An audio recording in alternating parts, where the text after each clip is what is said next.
Good morning and happy Monday. Today I'm in the studio by myself recording this class for you, so you have it right now. I want to go into a practice about balancing. This is, on my mind because I'm doing this Ayurvedic workshop on Tuesday. Balancing opposites, we're going to balance what's going on in the body and in our lives. So I wanted to focus on balancing the front and the back of the body. So we'll do some warm up. We'll do a little bit of opening up through the front of the spine and contracting through the back of the spine. Then we'll do the opposite, contract the front of the spine, through the front of the spine, and open up through the back of the spine. Sound good? Okay, here we go. Get the usual props that I always ask you to have.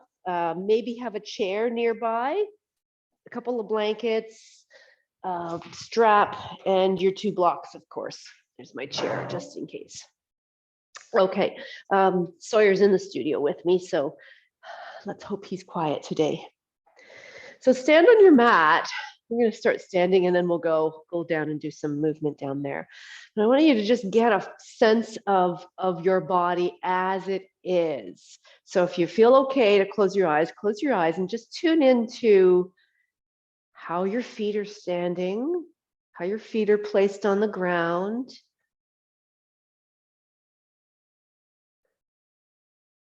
What your ankles feel like. Your lower legs. I'm feeling like my body is moving from my feet and ankles to try to stabilize me. So I'm trying to pay attention to how my body is responding to the needs of me being stable while standing on these 2 little feet. Continue to go up through your body. Just kind of get a sense of how you're moving, what is aligned with what, or not aligned with what, how your breath is. And it's a really good idea to kind of tune in and go, how do I feel? How am I lining up before we can know what we need to balance? We need to look at what out of balance looks like. Am I spending most of my days rounding forward on my computer or doing something in front of me? How much time do I spend the opposite way, opening up through the front and strengthening the back? Or does the back of my body do all the work because I'm in a perpetual mode of follow?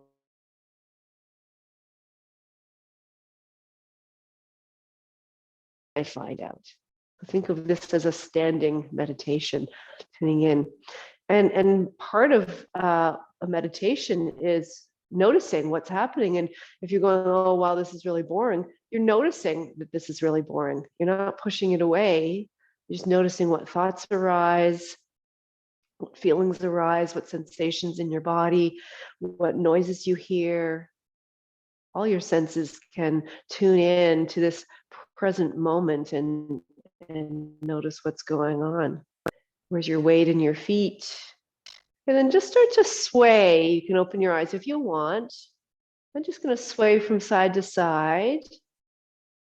Part of this is a warming up for my ankles. I'm allowing my feet to go this way, then this way, and I'm letting my hips go from side to side.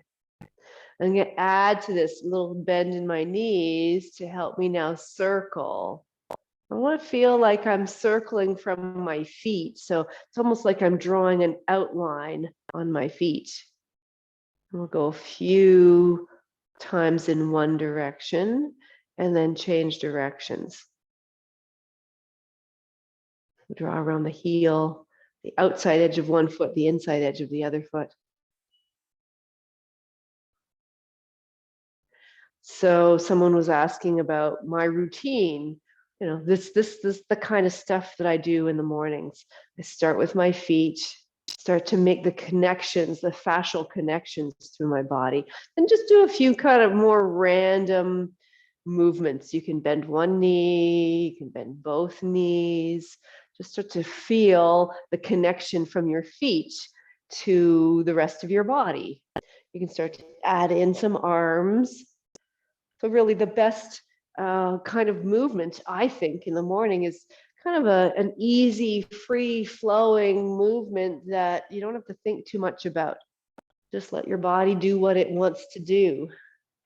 And we can turn it into something that's a little bit more structured.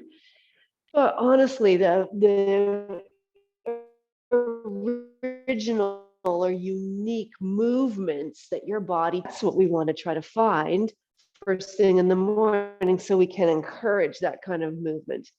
And it's a good place to kind of check in again and see how balanced do I feel. So I'm going to take this into a little bit more of a structured movement because we don't spend a lot of time going side to side. I'm going to start side to side. And I'm just stepping and tapping the opposite foot. Step and tap. Hopefully you got that rhythm. And if not, you're doing your own thing and it's probably just as good. I'm going to take this arm and go over top. Yes, I'm going to change it up. It's like dance class. And then I'm going to lift my opposite leg and I'm going to reach to the opposite side of the room. So I'm adding in some rotation through my spine. I want to feel like I'm okay in my knees. I'm going to add in this big circle and swoop. I'm not done yet. Go back to up. And now tap your foot behind you. So we're crossing the midline of the body. And you can turn your head. Turning your head is got your head and neck has fascia too. The fascia is that connective tissue that runs through the whole body that gives you the shape of everything in your body. And then just stop here and we'll just do a little twirl from side to side. And then come back into the center. And now stand and notice how you feel. For standing poses, I tend to do, or not standing poses, yes, for standing poses, but for in the morning, I tend to do movements like that, as well as movements like this, where I'm moving through my toe joints and waking up the soles of my feet. We'll come back to that in a second. Let's come back down and let's come down onto the floor. We'll come onto hands and knees. You can put a blanket under your knees if you need to. Set up your hands so that you are standing on them. So what that means is I spend so much time talking about the arches of the feet and the muscles of the feet. When we go to pressure on our hands, we also want our hands to do the same thing. And it's very easy just to drop your hand down and let it sink into the ground. But what I'm asking you to do is create an action like that, like I'm asking you to do with your feet. So it's like I'm gripping the floor. I want all of my fingerprints to be connected to the earth, and pretty much my first set of knuckles, these ones right here. These ones, I don't care if they touch. And the index finger, thumb pad, and thumb, I want to have connected and actively holding on to the earth, let's say that way. So now in this position, you've got your four parts, your two shoulders and two hips, the four corners of the body, and your hands and your legs, or your arms and your legs locked in, really. So see what kind of movement you can do here and see what kind of movement is available and feels good.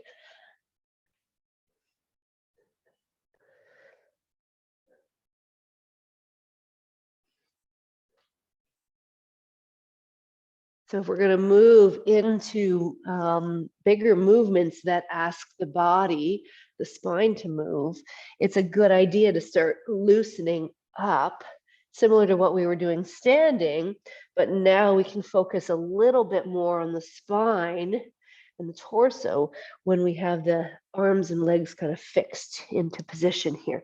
So I'm just doing a little bit of circling here. I'm going into cat-cow. It doesn't have to be as fast as I'm doing. It can be slower. You can walk your knees further back and let your hips come forward.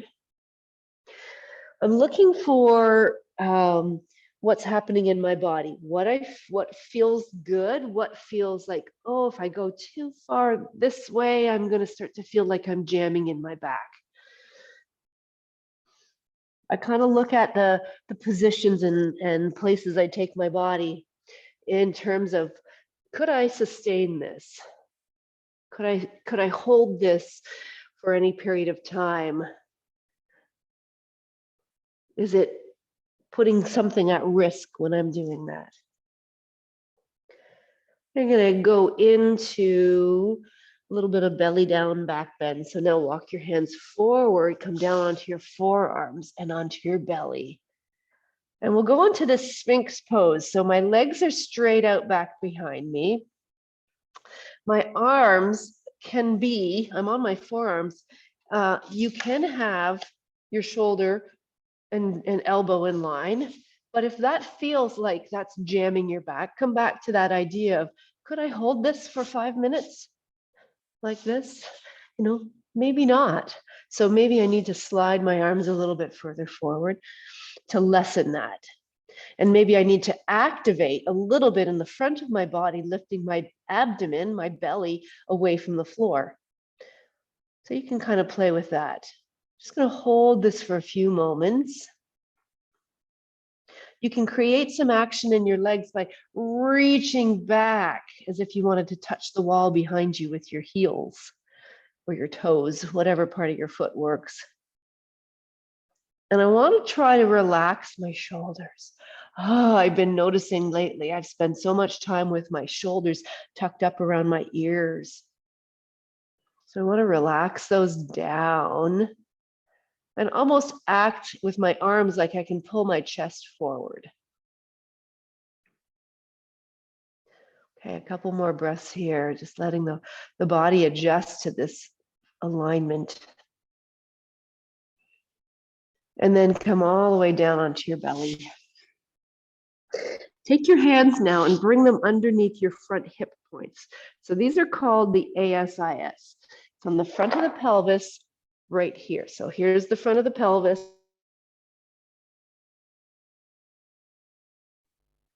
So you're laying down on them like this.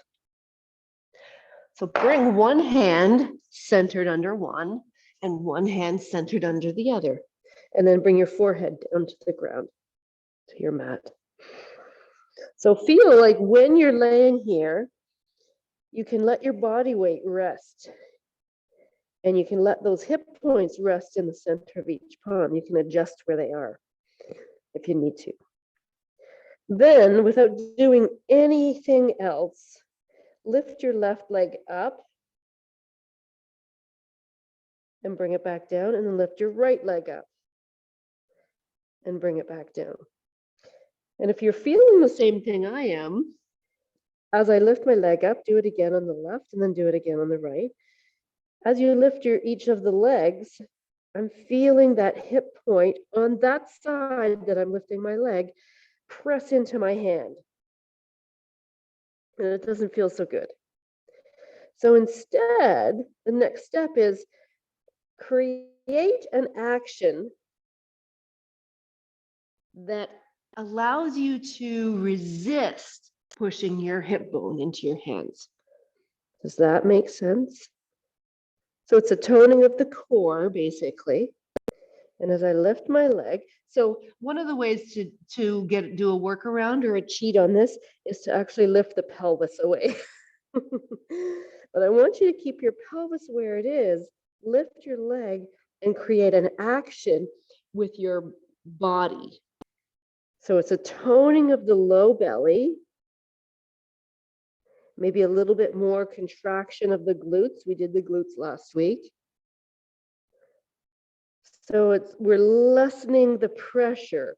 It's still going to push into the hand a little bit, but we want to try to control just a little bit more. And that's helping us not allow the pelvis to sink forward or to tip forward. We'll do one more on each side. And then we'll take hands out.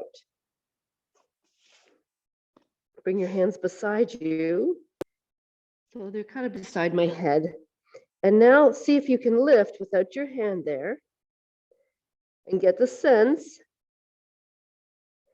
that you can stay toned through your abdomen while you're lifting your legs. Then bring them both back down.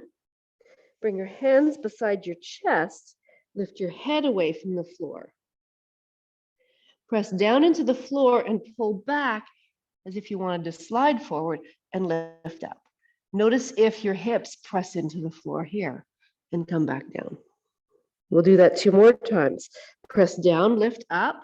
So press down, pull back, lift up, and lengthen forward and come back down. So we're asking the back of the body to lift against gravity, 3rd time.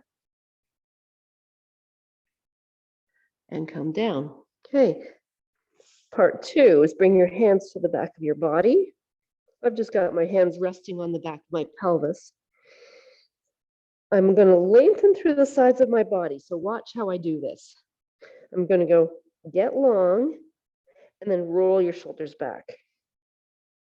So now I can feel a little bit more pressure on my belly. So I want to come back to that same feeling I had before, the action that I created, and then lift your head and shoulders. We're going to do that 3 times. So the same action, and still trying to lengthen forward as I lift up. It's not just a lift up. That's 1. That's 2. And this is 3. And come back down. Okay, have a rest. There's a 3rd part to this. This is all leading up to some bigger ones that we might work towards today. Get my socks out of the way. Okay, take a couple of breaths. Notice if your back is doing more work than you want it to. When you rest, does it feel like, oh my goodness, I'm so glad I'm done that movement? And if that's the case, then tune back into what exactly am I doing or not doing when I'm lifting and lengthening out? Is it possible that I'm not creating a balanced action that supports my whole spine arcing, my whole back body participating in this back bend? Okay, maybe I'm also lifting too high. Bring your hands back by your sides. Actually, bring your hands back onto your back. I'm going to change it again. Take your arms and reach them back towards your feet. Then tone through your abdomen. And remember the hip points. That's how you're toning, as if you're going to be light in your hip points.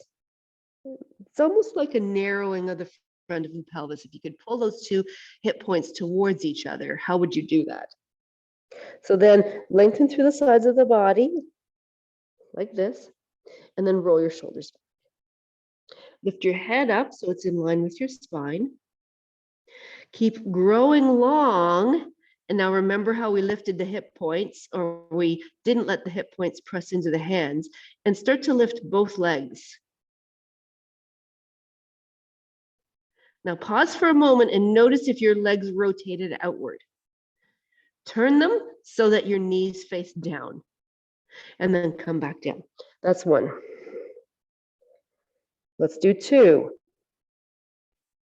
Lots of things I'm asking you to do here, and it's a pretty simple movement, or it looks like a simple movement, but it's complex. Come back down. Okay, 3rd one. Hip points, draw in without bracing or gripping, and then lengthen your legs away, lengthen your upper body away, lengthen your arms away. Get long through your spine. Keep breathing, please. And then come back down. And then bring your hands under your forehead, bend at your knees. Let's do a little bit of rotation here so you can take your legs from side to side to side.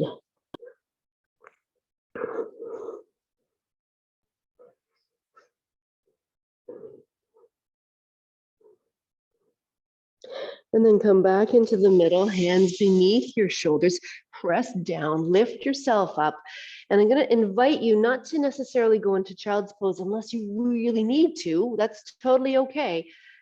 I'm going to invite you to go long through your spine. So what I'm suggesting is, if you need to go into flexion in your spine, that's rounding, notice why you need to go there. What did you do in the previous pose that you need to get rid of so much? Or can you solve or resolve anything that you're feeling by lengthening? And you don't have to go low here. I'm lengthening. Now my action is I'm holding on to the ground with my hands, with the action of my hands, and I'm pulling my body away from my hands. And at the same time, I'm lengthening through my spine. So my pelvis is going back, my sit bones are going up. This is the basis for downward dog. So instead of going into complete flexion, which of course is totally okay, I'm just suggesting maybe more neutral. Okay, come forward. Take your left arm and bring it across here so your forearm's on the ground. Then start to go into the same pose that you just were in, except your arm is here. So you're still going straight back. Just pretend your left hand is still here, even though it's not, if it's in a different spot. Then pull back. So hand is anchored, body's pulling back, and then start to inch, millimeter, your right hand forward. Resist by pulling your right hip back. Start to get longer through the right side, and not in a way that shortens the left.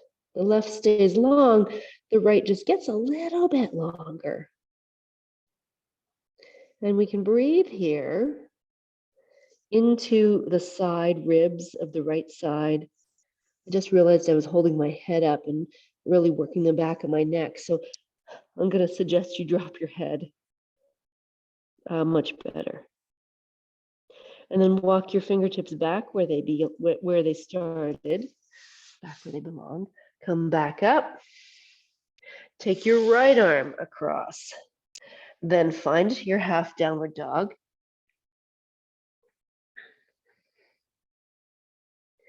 Your hand is anchored and you're pulling your left hip back away.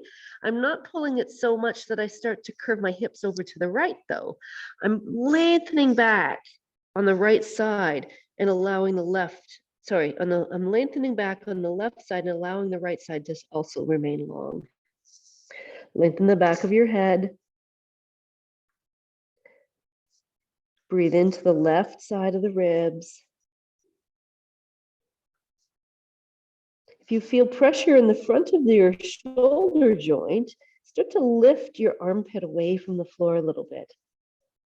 If that lessens the pressure or the pain, you want to move away from any pain. Pain's always a warning sign that something's happening or about to happen.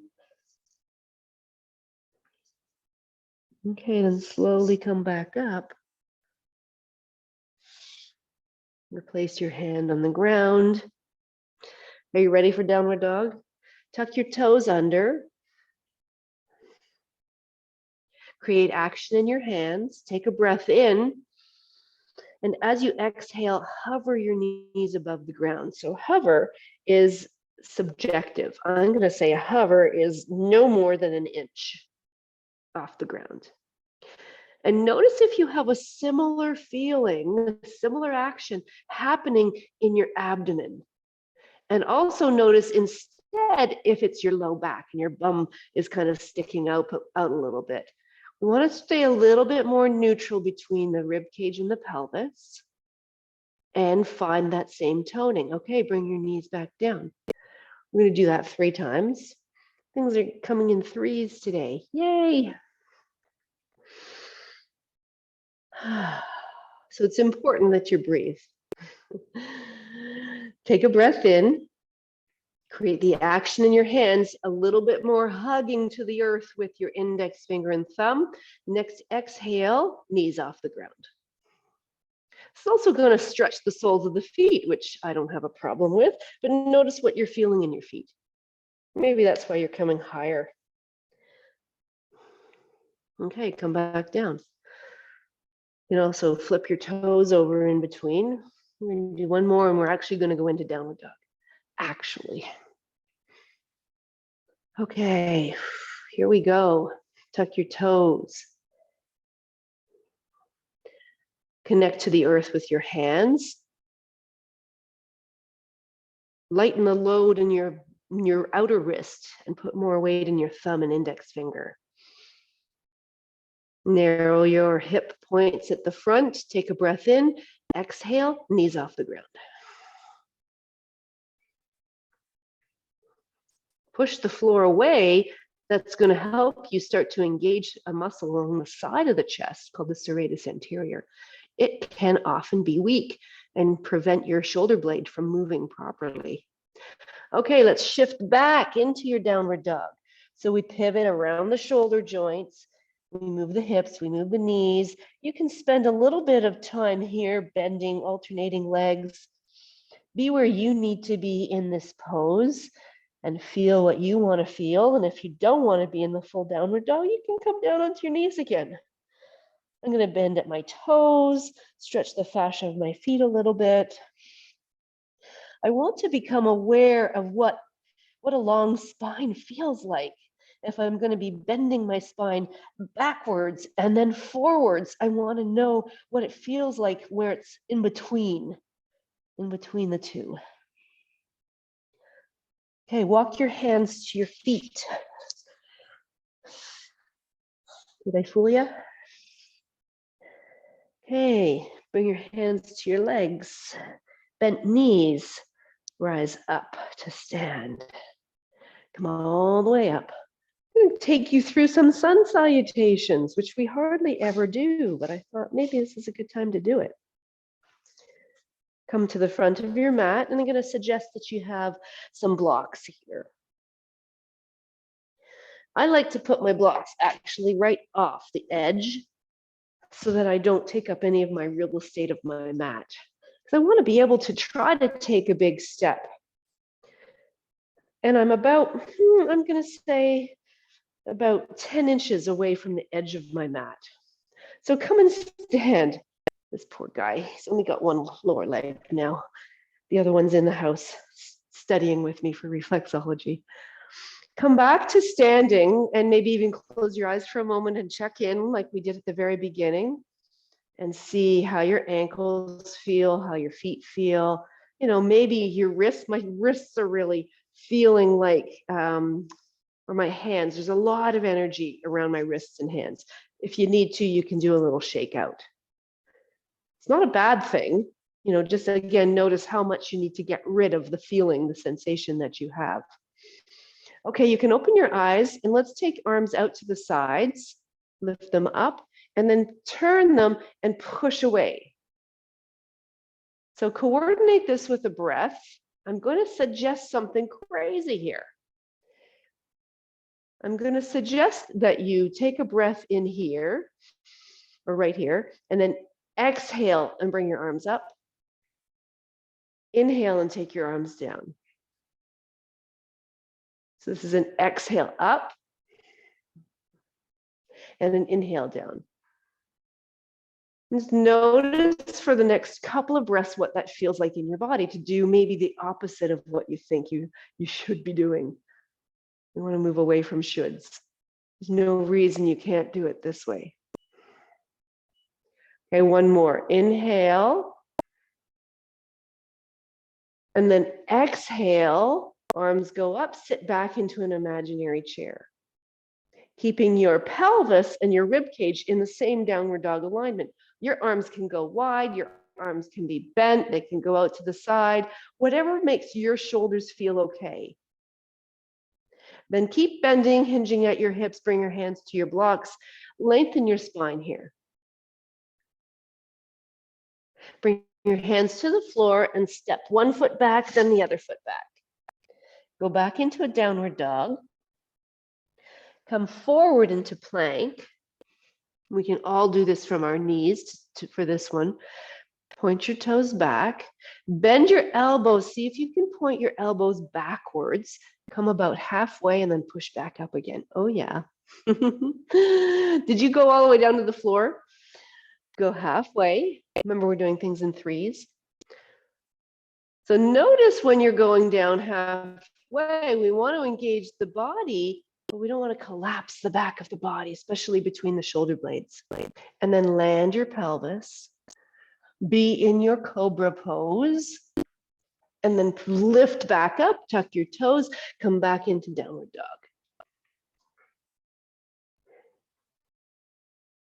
Stay here for 2 more breaths.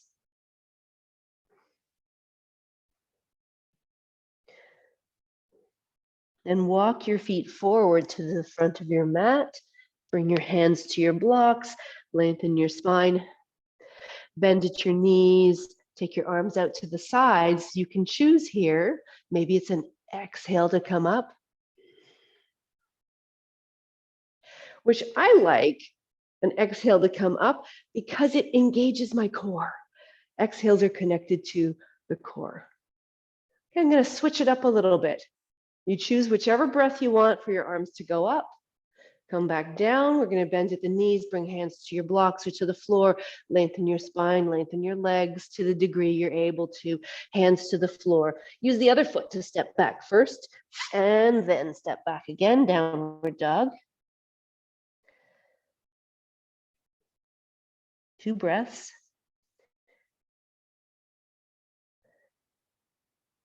I lied, I'm going to do the same one again. Walk your feet forward to the front of the mat. Bring your hands to your blocks, lengthen your spine. Then bend at your knees so your weight is in your feet and centered through your pelvis, and rise up with whatever breath you want to work with, and then come back down. Okay, here's where I'm going to switch it up. Take a breath in or out, arms come up. Opposite breath to come down. Lengthen through your spine, and this is the change here. Take your right leg and reach it back. Remember I said we don't want to use the real estate of the mat. I want to be able to go way back, kind of reach everything as long as I can. Then you can move your blocks back so they're on the sides. And we can support here as we slowly lower the back knee down. Lift the back knee up. We'll do that 3 times. Lift the back or lower the back knee down. Oh, wow, the wind is really whipping the snow around out here. Yes, we have snow. Okay, last time, if you need to have a blanket, you can bring the blanket in. I think that was more than 3. Okay, now come up onto your front thigh. Just check your balance. Check what your front foot's doing. Check what your back foot is doing. How are you stabilizing yourself on one knee, one foot, one foot? Take your arms out to the sides, however you want to get them up, whichever breath. And then start to let your body go forward. So at first, we're letting the knee go forward. We're letting the pelvis and the rib cage go forward. So I'm leaning kind of on an angle. Then start lifting up. Think of how we did the belly down back bend.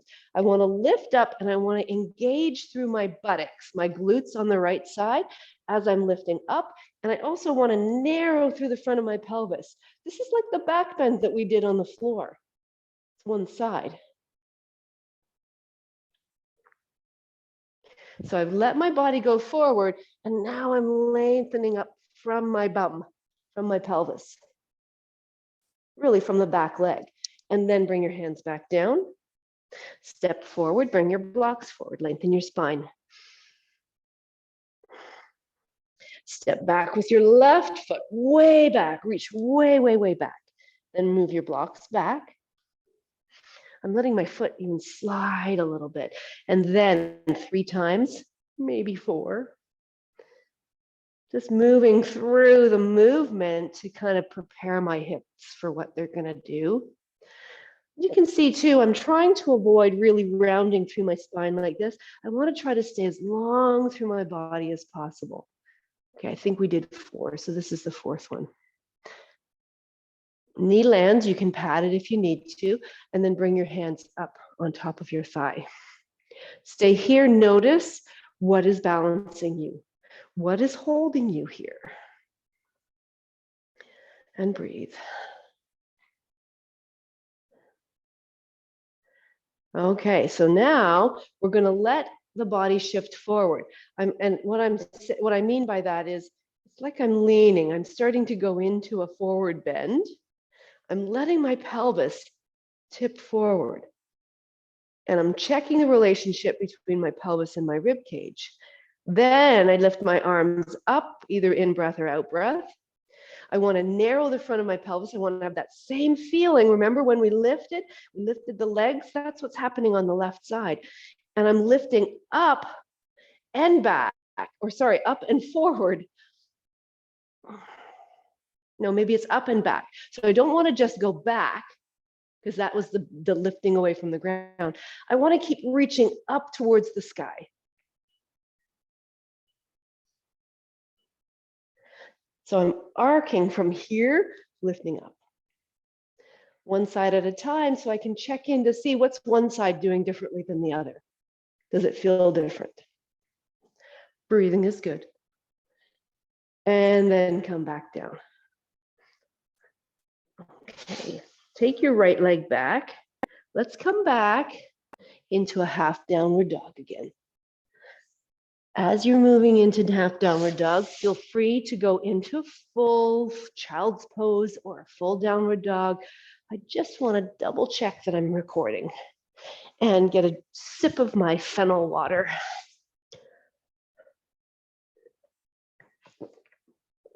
Fennel is one of the seeds that makes a really great tea from an Ayurvedic perspective, just in terms of balancing.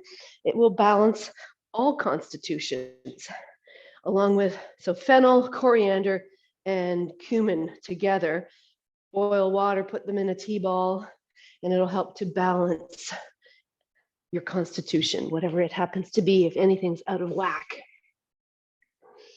Okay, so from here, come back up into full downward dog if you're not there already.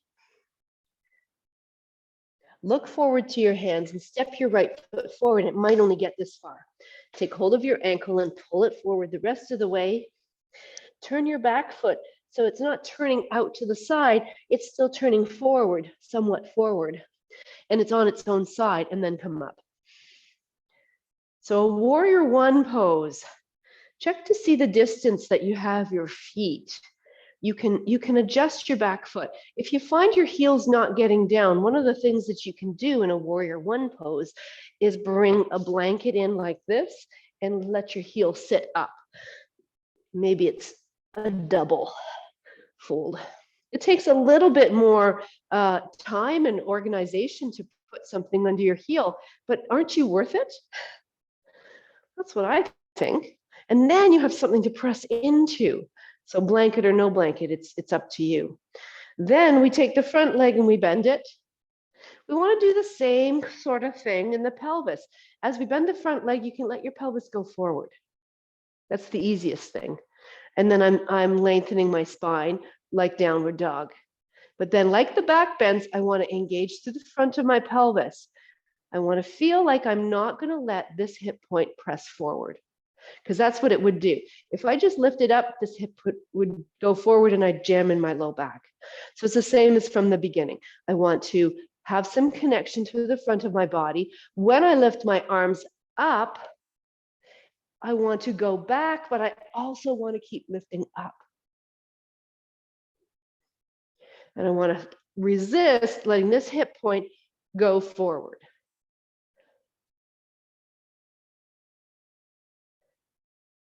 And we hold warrior one for 2 breaths.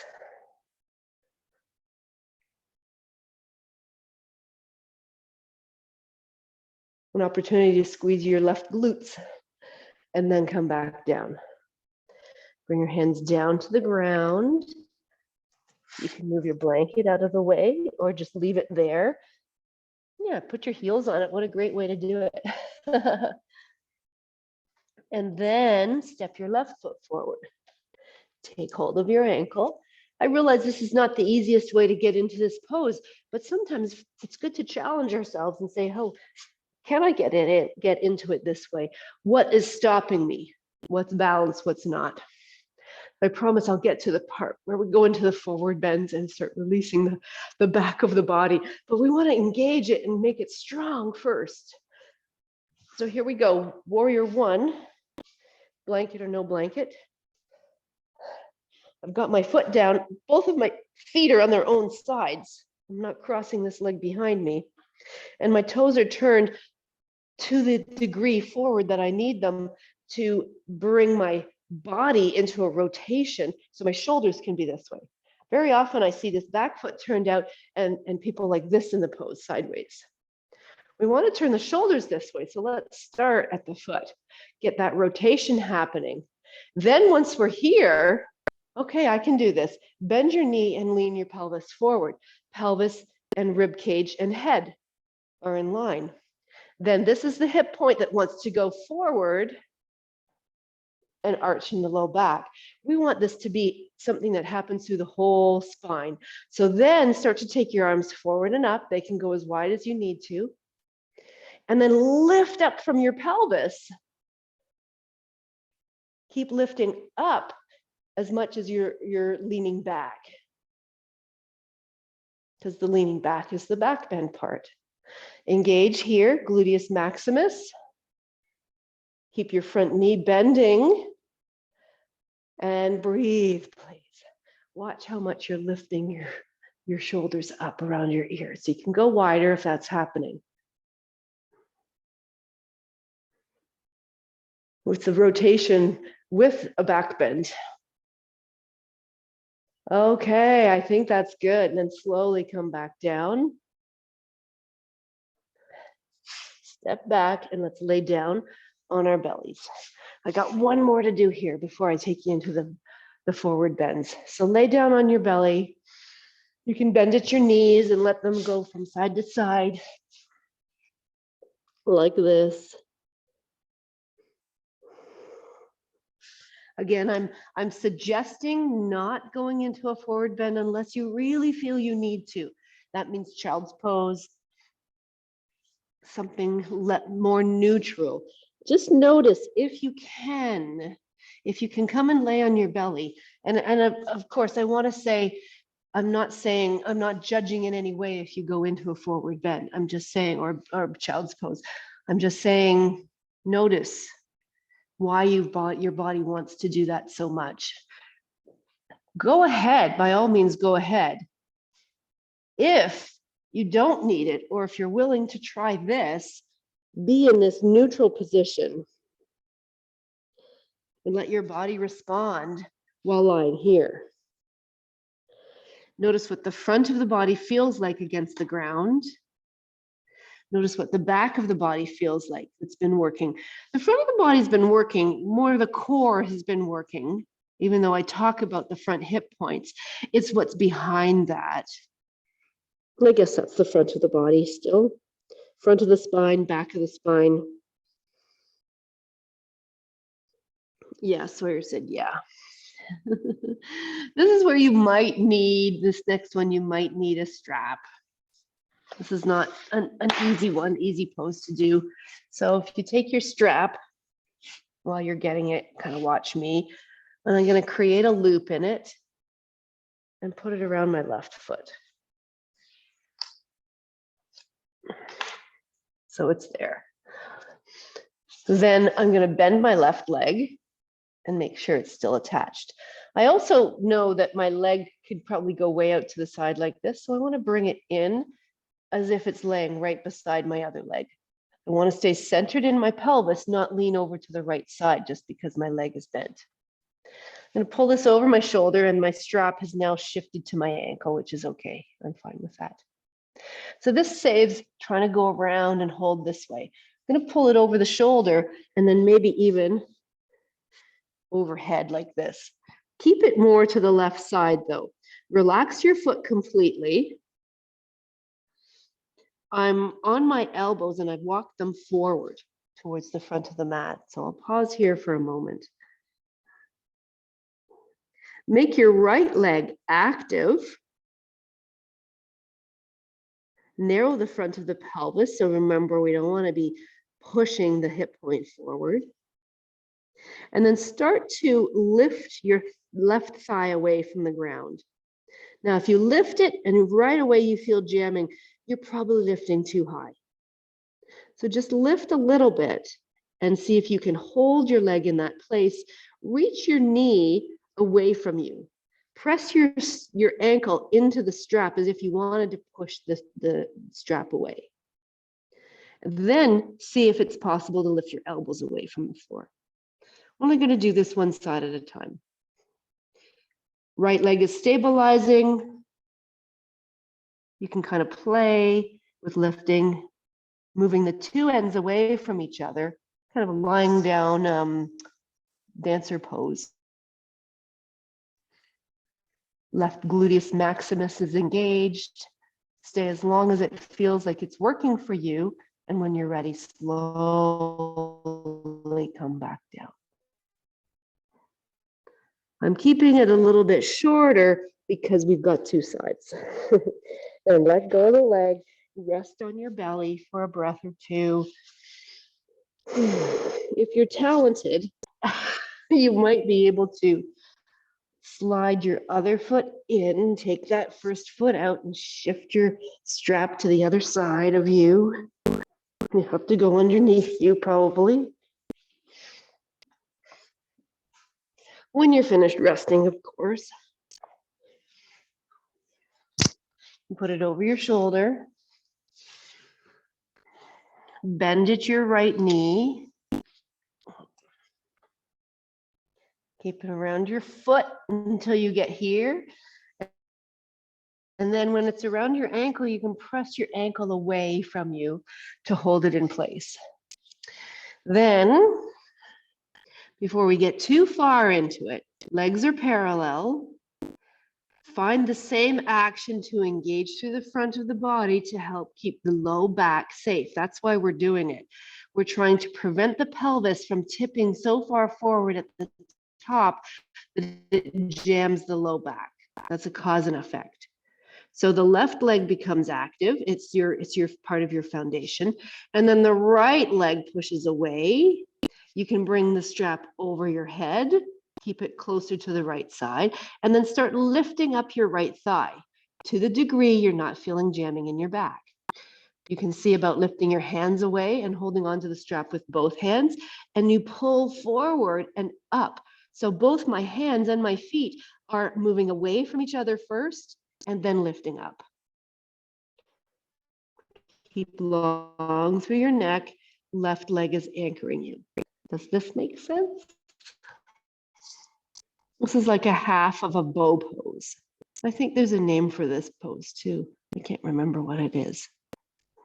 Finding the balance on the front and the back of the body. When you are ready, come down. You can stay longer if you like. Then we'll take the strap off. That's it. That's all the hard part's done. Take a few breaths on your belly, bend at your knees. You can go from side to side. Notice what you feel like. You can bring your legs back down again. Notice if you served yourself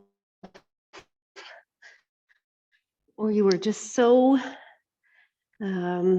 wanting to do it right that you compromised yourself. We, as a society, I think, do that more than we need to, way more than we need to. And that starts to deplete our inner resources when we do that. Every time we don't say, yeah, you're worth doing something good for yourself. You're worth putting up a boundary, or you're worth supporting how you feel in this moment. We deplete our inner resources. And in the body, we deplete our manifested bodily resources too.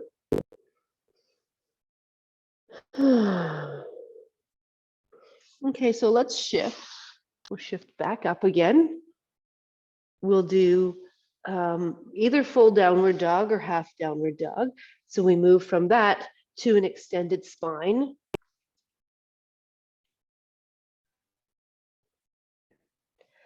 And that might mean bending your knees more. And it also might mean taking your feet wide on your mat. What that does is gives you a little more space to then shift your pelvis forward.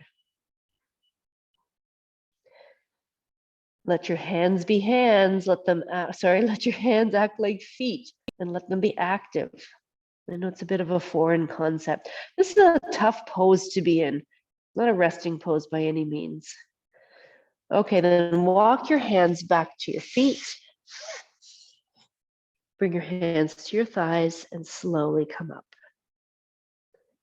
Okay, this is where you could use a chair depending on your body's, I don't want to say ability because it's got nothing to do with ability. It's really your body's needs.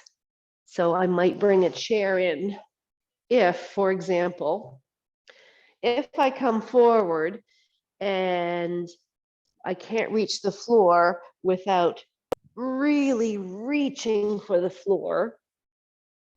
And even when I bend my legs, not that the reaching for the floor, getting to the floor is the goal, it's not, but I want to see how am I trying to do that. If I'm trying to do it from here and my pelvis is going backwards this way, then I need to come higher and find a place where my pelvis can actually go forward this way. Does that make sense? So for some, I'm going to show with the chair. Bend at your knees, bend at your hips, pelvis, rib cage, head in line. Reach for the chair or the blocks. I like the chair for this reason, because then you can always go down. You can always come back up for a second. Put your blocks right here. Let's have them both available to us and come back.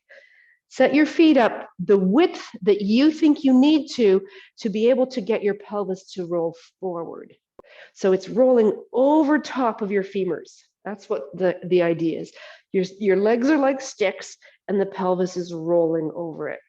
So if when you start to come forward, a couple of things happen. Your hips shift backwards. That's a bit of a compensation pattern. They're gonna shift backwards maybe a little bit, especially if you bend your knees. But also we just want to limit it or be aware of it. It's really about being aware of it. The other thing that tends to happen is as I start to come forward, my pelvis will only go so forward and so far forward, and I know I have to get my hands to the chair. So my pelvis does this. And it's this tucking under action. And then I can get to the chair. So maybe I need to go a little bit wider and see, can I go like this? So if you're in the pose, be in the pose. I want to see if we can all get to a place where we can actually straighten the legs. So you might be able to go to your blocks, but you need bent legs. The challenge that I have with that is we keep the knee bent so much when we sit, we never let this part of the leg open up or this part of the leg open up. So if we can do a forward bend with straight legs, we might be really high. I might even have to turn my chair around and be that high. I want to get to the place, today I'm suggesting to come to the place where your legs are straight and you feel the resistance through the whole back of the leg. We'll start there. Take a couple of breaths here, just checking in to see how we are. Not a deep forward bend. My spine is still long. My pelvis and my rib cage and my head are still in downward dog alignment. I like the idea of the chair. So if you don't have the chair, make sure you go grab it, because I think I'm going to do some stuff with it for a second. Okay, then step your right foot in the middle and step your left foot back. It's not as big as a warrior pose. So you're going to step your left foot back to where you can get your heel on the ground. And again, I'm going to say, if you have your hands on the seat of the chair and your pelvis did this, boom, then you're going to go higher. And that's where you're going to turn the chair around and be here. Because you can always go down the sides. Okay, so wherever you happen to be, push down and forward with your right big toe and pull back and up with your outer right hip. So think of this as an elastic band going from your right big toe to your outer hip, and you're stretching it. You got to push down and forward and back and up. We're doing this to feel the sensation of lengthening through the back of this leg, the right leg, and the back of the pelvis. It's possible that you slide forward and possible that you come down further and further and further. We're going where we can keep a straight leg though, and you're going where your spine can stay long through the front of the body and long through the back of the body. So we're trying to balance. I'm not sacrificing and shortening the front of the body for rounding the back. I want to stay long. We'll get to the back. We'll do child's pose, which is wonderful for rounding the back. We'll take 2 more breaths.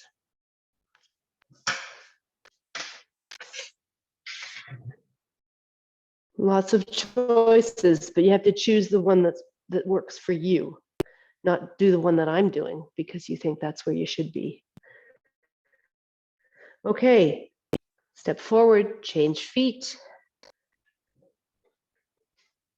Might be a totally different story on this side. Maybe you need the higher chair.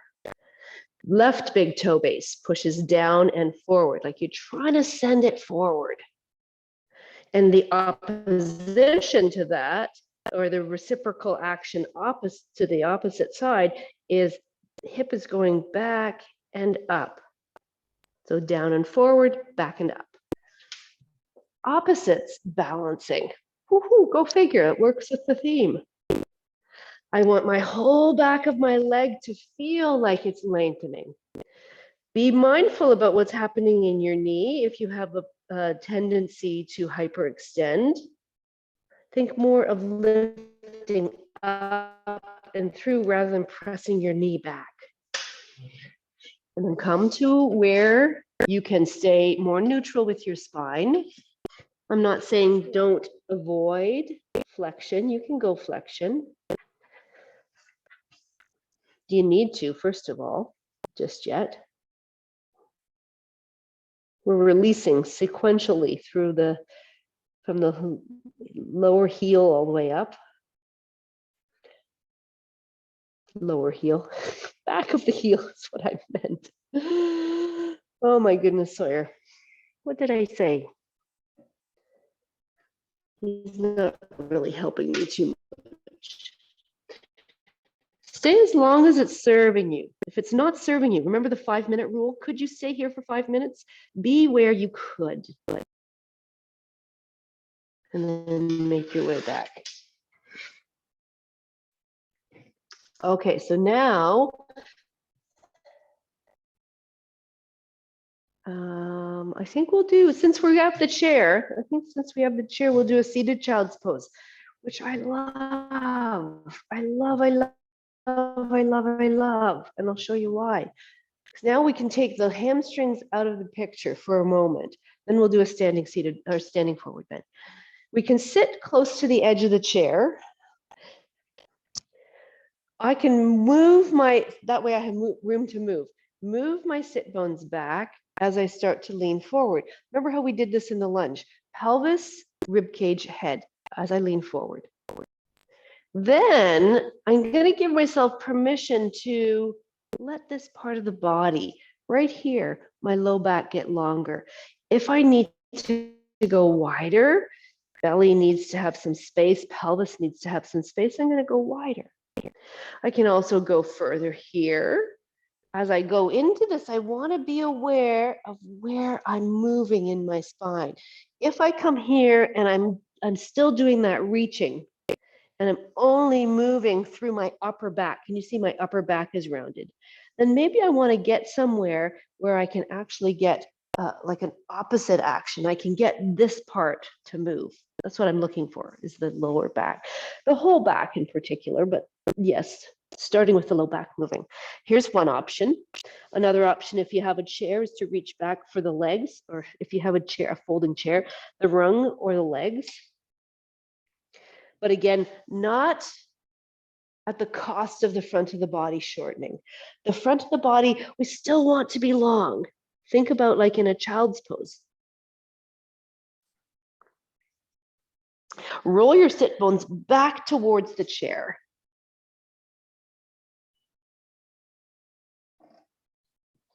I kind of like the legs of the chair because then I can press my arms into my legs and I can press my legs back into my arms, creating some stability.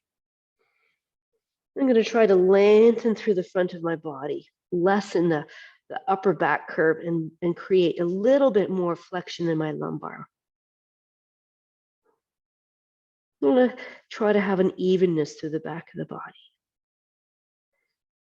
So could you be here for 5 minutes? What would you need to change? These poses that I give you are not necessarily passive. Well, they're not passive. Child's pose might be a little bit more passive. Restorative yoga is really passive. There's no action required. But all of these poses, I'm asking you to do an action, actually, that is in the opposite direction of the position you're in. So if I'm coming forward, I want to create an action as if I'm lifting up. And that lengthens the front of my body. If I do it too much, I'm using my back muscles too much, but I want to balance it. I want to balance the action so I can keep elongating all my muscles and strengthen them at the same time. How about that? Okay, last breath here. And then slowly make your way back up to where you started, which is a sitting position. How are we for time? Good. We'll have just enough time. Come on up. Notice how you feel. You know, this is a checking in again. How do you feel? So now I want to combine and lengthen the whole back line of the body.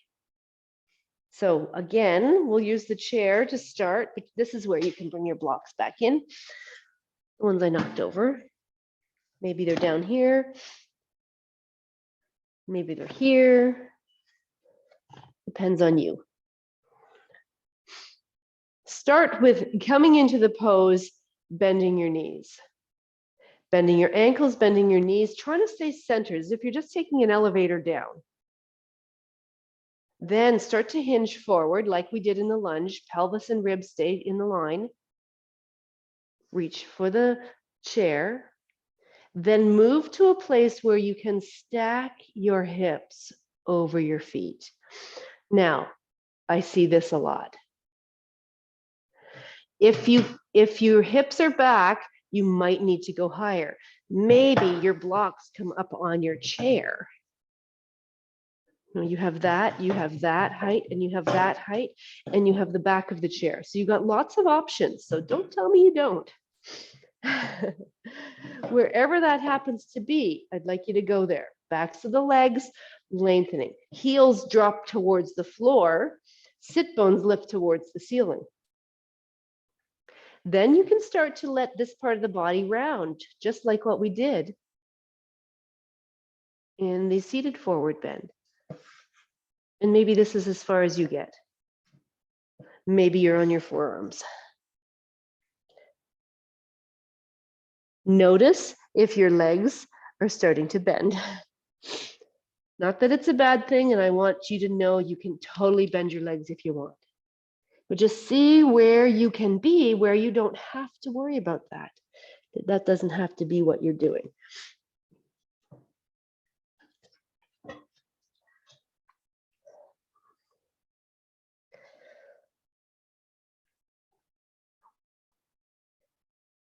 Let's take 3 more breaths here.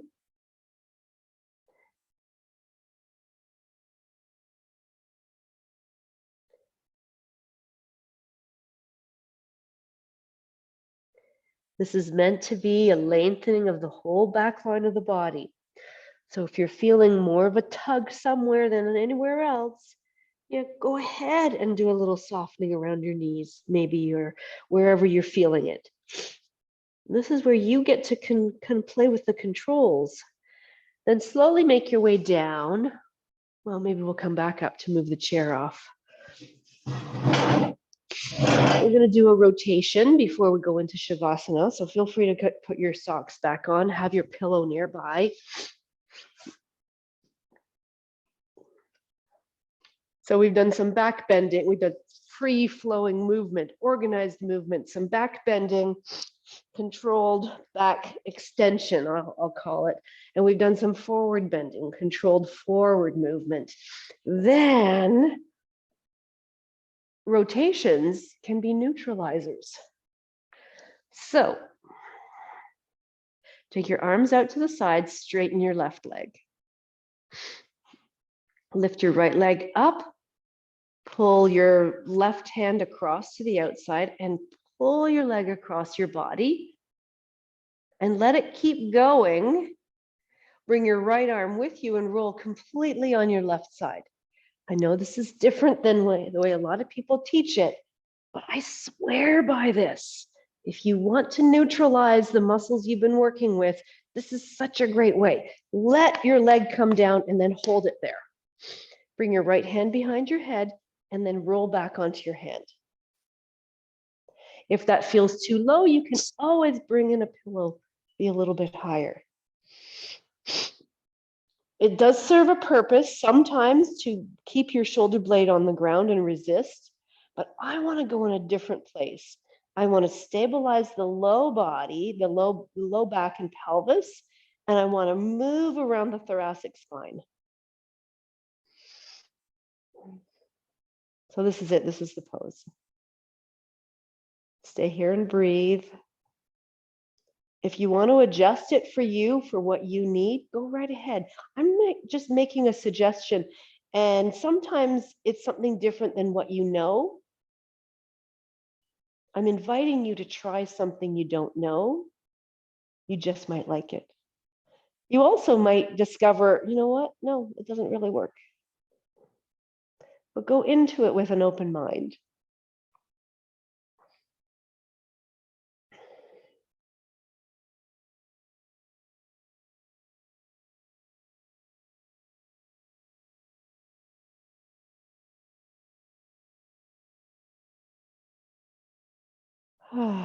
Take a couple more breaths.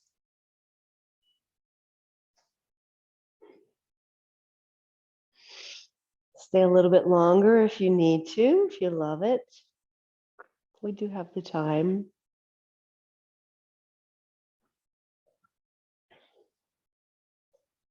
When you are ready, roll back onto your side though.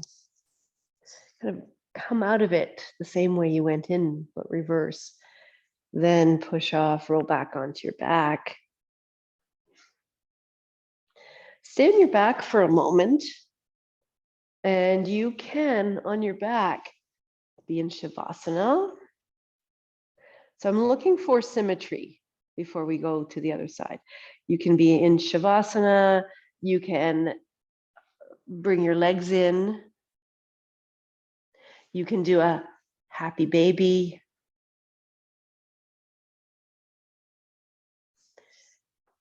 Or anything else. Even something asymmetrical. My purpose here is to bring things back to the center and let the nervous system know that, you know, that stress in that pose is now gone and everything's okay again. And we can have these conversations with the nervous system all the time. Okay, so we have a second side. Bring your legs down when you're ready. Stretch out your right leg. Lift up your left leg. Left arm is out. Right hand comes across. Pull your leg across your body. That might feel really great right there. You can hold that and go, oh, that feels really wonderful. Then continue to roll when you're ready. Unless you're doing it your own way, then go for it. Left hand comes behind your head and you roll back onto your hand. This might be a little bit more challenging for you in terms of the sensation you feel, but also, yeah, that's not what I'm used to feeling. Doesn't mean it's bad for you. It might mean that your mind has convinced you that it's not going to be good for you. You have to take baby steps with the nervous system. You know, think of when you were a kid and you didn't want to eat broccoli.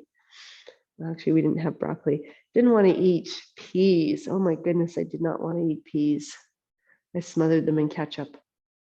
I love peas now. Took me a while to be convinced, for me to convince myself that peas are okay. And they actually could help me. So I'm not really pushing. This is a more or less passive kind of a pose because there's not a lot of action. I am rooting down through my right hand with my knee, and I am allowing my left elbow to drop away. But other than that, I'm just going to let my breath do the work and see how my body is moving as I'm breathing. I close my eyes a lot in my practice so I can turn inward a little bit more.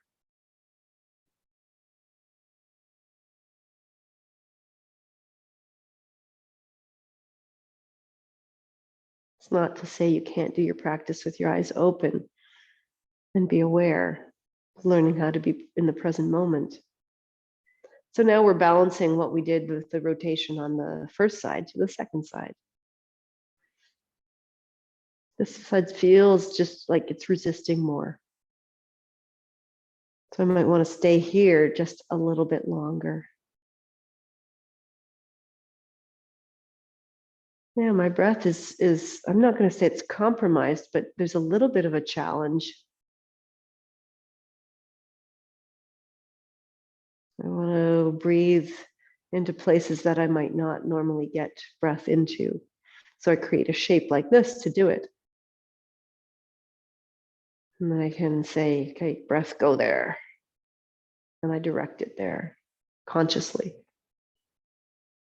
So stay as long as you like. When you're ready, you're rolling back onto your side and back onto your back. Shavasana, child's pose, or not, well, you could do child's pose. You do child's pose on the chair. You can wrap your arms around. This is called Apanasana. Or you can do Dvipada something or other. It's called Happy Baby. Well, Balasana. I can't remember the name. Yeah, I can't remember a name. And then when you're ready, shift into a pose of relaxation that you can let go in. You can let go of all the feeling of resistance. Any of the muscles that were engaged can now go, ah.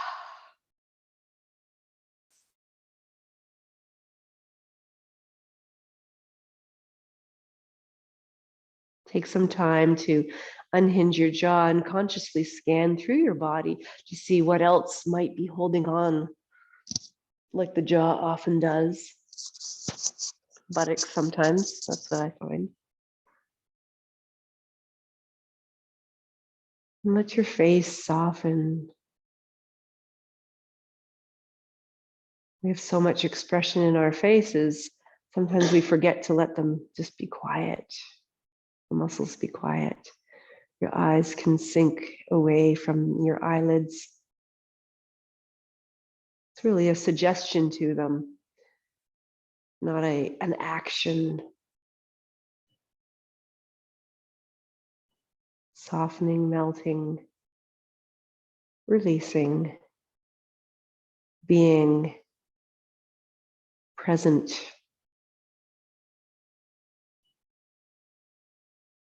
To what is.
Hear the sound of my voice.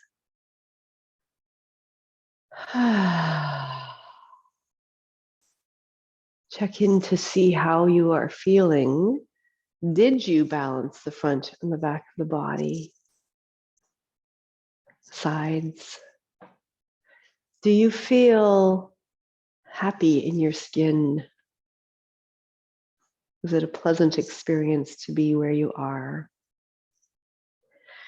Allow your body to move how it wants to, your breath to go how it wants to. And you can finish the class right where you're at. You do not have to sit up. Thank you for coming online and practicing with me. It's not the same though for me. I don't have you here on my screen and in my room, but thank you so much for accommodating this. My parents will be very happy. Thank you. Peace.